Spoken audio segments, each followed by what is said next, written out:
Hello everyone, this is Saurabh Shrivastava. Welcome to DevOps Tech। So last tutorial में जो हमारा website development का CSS part था वो हमारा फिनिश हो चुका है। इस वीडियो से हम लोग देखेंगे जावास्क्रिप्ट के बारे में। ये फर्स्ट वीडियो है तो इसमें हम लोग इंट्रोडक्शन टू जावास्क्रिप्ट के बारे में देखेंगे। सबसे पहले देखते हैं कि जावास्क्रिप्ट होती क्या है। तो जावास्क्रिप्ट हमारी क्लाइंट साइड स्क्रिप्टिंग लैंग्वेज होती है। क्लाइंट साइड स्क्रिप्टिंग का मतलब क्या है कि एक लॉजिक होगा, एक कोड होगा या फिर एक प्रोग्राम आप कह सकते हो जो कि हमारा क्लाइंट की मशीन पर वर्क करेगा। ठीक है, ऐसा नहीं है, जावास्क्रिप्ट हमारे और भी कई सारे काम कर सकती है। इसके बारे में भी हम लोग डिस्कस करते हैं। सबसे पहले हम लोग जावास्क्रिप्ट की हिस्ट्री के बारे में थोड़ा डिस्कस कर लेते हैं। जावास्क्रिप्ट अराउंड 1996 या 1995 में पहली बार मतलब इसको लॉन्च किया गया था। इसके बाद से अभी तक मतलब जितने भी अभी ये 20-25 साल हुए हैं, इसमें काफ़ी ज़्यादा इवॉल्व हुई है। पहले ये सिर्फ वेब पेजेस में या फिर वेबसाइट डेवलपमेंट में ही यूज़ होता था, बट अभी के टाइम पे इसको और भी कई सारी जगहों पे यूज़ किया जा रहा है। ये अभी बहुत ही ज़्यादा डिमांडिंग लैंग्वेज बन चुकी है।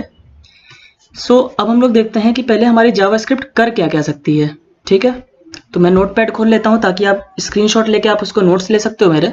ठीक है, तो देखते हैं कि जावास्क्रिप्ट क्या क्या कर सकती है, या फिर लिख लेते हैं what JavaScript can do.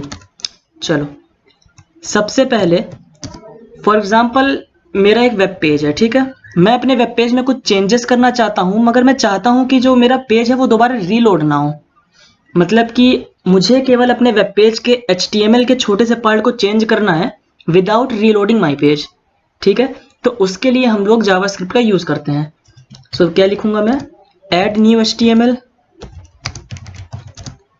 and change the existing HTML। ठीक है, तो ये तो हमारा हो गया पहला यूज। इसके बाद हम लोग सेकंड यूज को देखते हैं। अगर मुझे किसी भी इवेंट्स को रिएक्ट करना है, सबसे पहले इवेंट्स क्या होते हैं। ठीक है, इवेंट का मतलब है जब भी मेरा यूजर मेरी वेबसाइट पर आता है तो वो जो भी रिक्वेस्ट करता है, कुछ भी मेरी वेबसाइट पर वो करता है। फॉर एग्जांपल, चाहे वो एक बटन को प्रेस करना हुआ, चाहे वो एक वेब पेज के जो क्रोजल है उसको स्वाइप करना हुआ, या कुछ भी हो गया, जो भी यूजर हमारा करता है उसको हम लोग इवेंट्स बोलते हैं। ठीक है, तो उस पर्टिकुलर इवेंट पे हमें कैसे रिएक्ट करना है ये हम लोग पढ़ते हैं, ये हम लोग कर सकते हैं जावास्क्रिप्ट से। ठीक है, तो इसमें हम लोग लिख सकते हैं इवेंट्स रिएक्ट, इवेंट्स रिएक्शन। ठीक है, इवेंट्स रिएक्शन में हमारा क्या क्या हो सकता है, जैसे कि अगर कोई बटन प्रेस हो रही है, एग्जांपल ले लेता हूं मैं। ठीक है, बटन प्रेस की जा रही है, या फिर अगर हम ले लेते हैं कोई माउस का अगर कोई मूवमेंट कर रहा है। ठीक है, जैसे कि मैं चाहता हूं कि इस पर्टिकुलर पोजीशन पर अगर यूजर अपना माउस लेकर जाए तो कुछ चेंजेस हो जाए, कोई वीडियो प्ले हो जाए, या फिर कोई ऐड तो नहीं, सॉरी, कुछ भी एक नया HTML कोड मेरा वहां पे आ जाए और डिस्प्ले होने लगे। ठीक है, इसी के साथ साथ एक और एग्जांपल अगर ले लें हम लोग, तो हम लोग कर सकते हैं रिस्पॉन्स कर सकते हैं यूजर को। फॉर एग्जांपल, जैसे कि अगर मेरा यूजर आया, उसने एक फॉर्म को भरा, फॉर्म को भरने के बाद उसने सबमिट बटन पर क्लिक किया। ठीक है, तो ऑटोमेटिक एक पॉपअप क्रिएट होगा जो कि मेरा शो करेगा कि फॉर्म सबमिटेड सक्सेसफुली। तो ये क्या होगा कि हम अपने यूजर को रेस्पॉन्स कर रहे हैं उसके इवेंट के लिए। ठीक है, रेस्पॉन्स यूजर। ठीक, चलो थर्ड यूज पर आते हैं। तो थर्ड यूज हमारा आप देख सकते हो एजैक्स से एक रिक्वेस्ट होती है। ठीक है, एजैक्स रिक्वेस्ट मेनली होती क्या है, मैं यहाँ पे लिख देता हूँ एजैक्स रिक्वेस्ट। ठीक है, मेनली एजैक्स रिक्वेस्ट होती क्या है, Ajax for asynchronous, JA means JavaScript and XML। ठीक है, ये हमारी एक रिक्वेस्ट होती है जो कि हम लोग जो कि हमारा यूजर हमें सेंड करता है। ठीक है, मेनली एजैक्स हमारा कर क्या कह सकता है इसके हम लोग डिस्कस कर लेते हैं। ठीक है, ये भी काफी इंपॉर्टेंट टॉपिक है। एजैक्स हमारा कर सकता है कि अगर मुझे एक रिक्वेस्ट करनी है सर्वर से, अगर मेरी वेबसाइट है, मुझे अपनी वेबसाइट के जो फ्रंट एंड है उससे एक रिक्वेस्ट भेजनी है अपने सर्वर साइड पर। ठीक है, और वो वहां से मुझे रेस्पॉन्स भेजेगा विदाउट रीलोडिंग माई पेज। मैं दोबारा से बताता हूँ।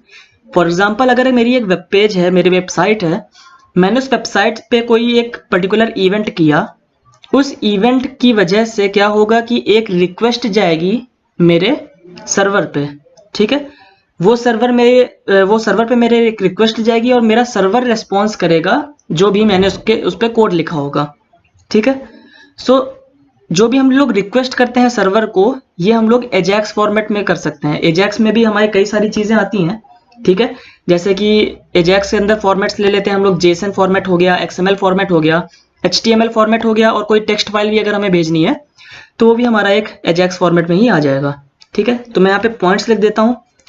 अगर मुझे करना क्या है, अगर मुझे रिक्वेस्ट करना है to the server without reloading my page, ठीक है। सेकेंड यूज हम लोग कर सकते हैं receive and work with data from the server. अब मैंने रिक्वेस्ट तो भेज दी सर्वर को, तो सर्वर भी मेरा कुछ रेस्पॉन्स वहां से करेगा, जो भी वो मेरा डेटा भेजेगा, तो उस डेटा को मैं कैसे रिसीव करूंगा और उसके साथ मुझे क्या क्या चेंजेस करने हैं, क्या क्या मुझे इसका यूज करना है, ये सारी चीज भी हम लोग इसकी हेल्प से कर सकते हैं। तो यहाँ पे मैं लिखूंगा receive and work with data from the server. चलो, तो ये तो हो गया मैं मेरे अजैक्स रिक्वेस्ट से क्या क्या कर सकते हैं, मतलब अजैक्स रिक्वेस्ट मेनली यूज किस लिए होता है, ठीक है। अब इसके अंदर जो फॉर्मेट्स आते हैं वो फॉर्मेट्स में मैं यहाँ पे लिख देता हूँ, ठीक है। फॉर्मेट्स हमारा जेसन फॉर्मेट में भी हो सकता है। जेसन मतलब होता है जावास्क्रिप्ट ऑब्जेक्ट नोटेशन, ठीक है। इसके बारे में हम लोग बाद में डिस्कस करेंगे आगे की वीडियोस में। हम लोग XML फॉर्मेट में भी भेज सकते हैं, हम लोग HTML फॉर्मेट में भी भेज सकते हैं, एंड बाकी मैं कोई एक टेक्स्ट फाइल में भी भेज सकता हूँ, ठीक है। तो चलो, ये तो हो गया मेरा अजैक्स के जो भी मेरे फॉर्मेट्स थे, ठीक है। तो जावास्क्रिप्ट के ये हमारे कुछ यूजेस थे, जो मेन यूजेस होते हैं जिसके लिए हम लोग अपने जावास्क्रिप्ट को वेबसाइट पे यूज करते हैं, ठीक है। अब हम लोग डिस्कस करते हैं इसके बारे में और। तो जावास्क्रिप्ट ऐसा नहीं है कि केवल मुझे यूजर साइड पे ही यूज कर सकता हूँ, मैं इसको सर्वर साइड पे भी यूज कर सकता हूँ। तो ये एक ऐसी लैंग्वेज है जिसको हम लोग दोनों तरफ यूज कर सकते हैं, फ्रंट एंड में भी और बैक एंड में भी। फ्रंट एंड में क्या, एग्जांपल्स में दे देता हूँ। जैसे कि कोई वेबसाइट है, आपने उसको खोला, ठीक है, खोलते ही एक पॉपअप मैसेज आ गया, ठीक है। या फिर लास्ट याद होगा आपको, मैंने पिछली CSS वीडियो पे एक मैंने क्रोजर लगाया था अपनी वेबसाइट पर, जब मैं उसको क्लिक कर रहा था तो ऑटोमेटिक बैकग्राउंड मेरा चेंज होता जा रहा था। तो वो भी मैंने जावास्क्रिप्ट की हेल्प से किया था। मैंने जो बूटस्ट्रैप यूज करी थी उसमें जावास्क्रिप्ट का ही इसमें यूज आया था, ठीक है। इसी के साथ साथ कोई पॉपअप हो गया, और भी कई सारे एनिमेशंस में भी हम लोग यूज कर सकते हैं जावास्क्रिप्ट को, ठीक है। जो आप हमारी वेबसाइट खोलोगे तो आपको दिखेगा कि जो बॉक्सेस हैं, जो बॉक्सेस का एनिमेशन है, ठीक है, वो भी जावास्क्रिप्ट की हेल्प से ही हम लोगों ने इम्प्लीमेंट किया है। चलो, तो ये तो हो गया हमारे जावास्क्रिप्ट के कुछ यूजेस। इसको हम लोग कैसे हम लोग अपने HTML फाइल पे ऐड कर सकते हैं और कैसे हम लोग स्क्रिप्ट टैग का यूज कर सकते हैं, ये सब हम लोग आगे वाली वीडियोस में डिस्कस करेंगे, ठीक है। सो पहले ही मैं बता देता हूँ कि हम लोग जावास्क्रिप्ट का ही एक फ्रेमवर्क जैसे Node.js हो गया, इसी को हम लोग बैकएंड में भी यूज करेंगे, ठीक है। सो मेनली क्या है कि जावास्क्रिप्ट को हम लोग फ्रंट एंड में भी यूज करेंगे और बैकएंड में ही यूज करेंगे। बैकएंड ट्यूटोरियल्स हमारे जो चैनल है उसमें पहले से ही अपलोड होना स्टार्ट हो चुके हैं, आप चेक कर सकते हो जाकर, ठीक है। बाकी फ्रंट एंड में हम लोग जावास्क्रिप्ट को कैसे यूज करेंगे ये तो मैं यहाँ पे बता ही रहा हूँ। तो ये तो हो गया कि जावास्क्रिप्ट को हम लोग कहाँ कहाँ पर यूज कर सकते हैं, अपने फ्रंट एंड में एंड अपने सर्वर साइड पे भी, ठीक है।